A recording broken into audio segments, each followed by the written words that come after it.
छिया बाहर धनी बतवा खबर है। छिया बाहर धनी बतवा खबर है। अगला महीना या बैठिया घर है।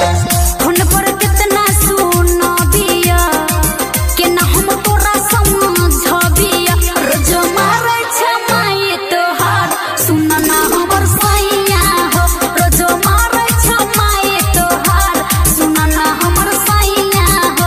रोज मारे छ भाई तोहार सुन ना हमर सैया हो। रोज मारे छमाई तोहार रोज मारे छमाई तोहार। Mix by Gopal Yadav.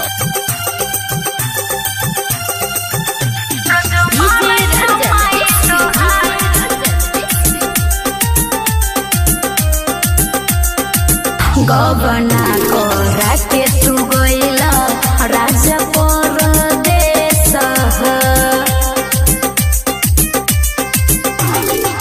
सास ननदी खूबे बोलै छ सहबकते कलेश हो। रह झगैर के चाहे तू लैर के।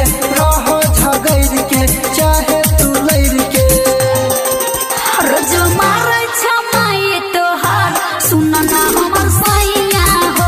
रोज मारे छमाई तोहार सुन ना हमर सैया हो। रोज मारे छ भाई तोहार सुन ना हमर सैया हो। रोज मारे छमाई तोहार रोज मारे छमाई तोहार।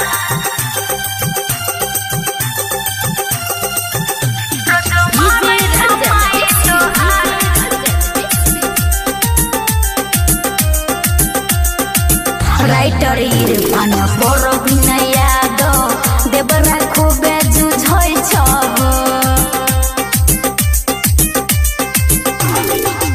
अनिल देवेंद्र तू तो कुछो नहीं बुझै छ हो। कर बरदास है हुआ नहीं निराश है। ओए बेर अबै छियै करबै खास है।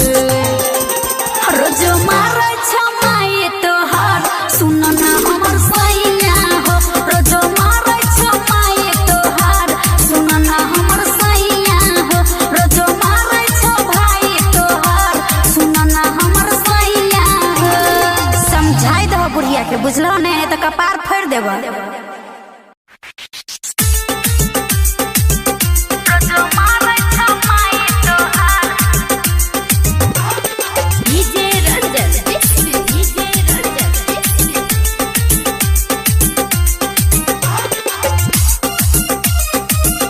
रोज मारे छमाई तोहार रोज मारे छमाई तोहार। छिया बाहर धनी बतवा खबर है। छिया बाहर धनी बतवा खबर है। अगला महीना या बैठिया घर है। फोन पर कितना सुनो बिया के ना हम तोरा समझबिया। रोज मारे छमाई तोहार सुन ना हमर सैया हो। रोज मारे छमाई तोहार सुन ना हमर सैया हो। रोज मारे छ भाई तोहार सुन ना हमर सैया हो। रोज मारे छमाई तोहार रोज मारे छमाई तोहार। Mix by Gopal Yadav.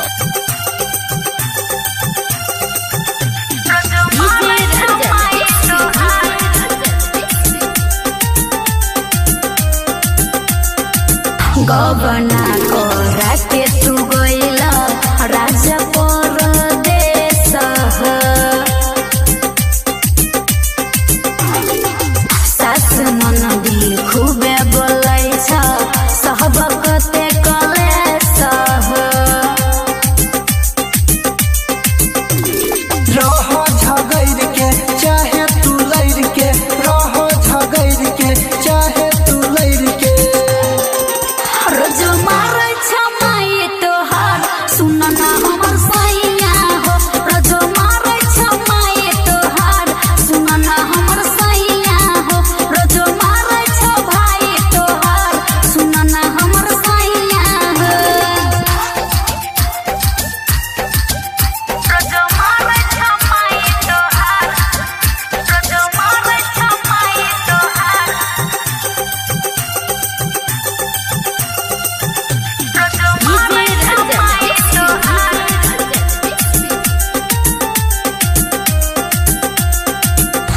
Writer Irfan पर विनय दो देवरा खूबे जुझै छब अनिल देवेंद्र तू तो कुछो नहीं बुझै छब कर बरदास है हुआ नहीं निराश है ओए बेनु अबै छियै कर कोई खास है रोज मारै छ माये तोहार सुन ना हमर सैया हो रोज मारै छ माये तोहार सुन ना हमर सैया हो रोज मारै छ भाई तोहार सुन ना हमर सैया हो समझाई दो बुढ़िया के बुझलो ने त कपार फोड़ देबो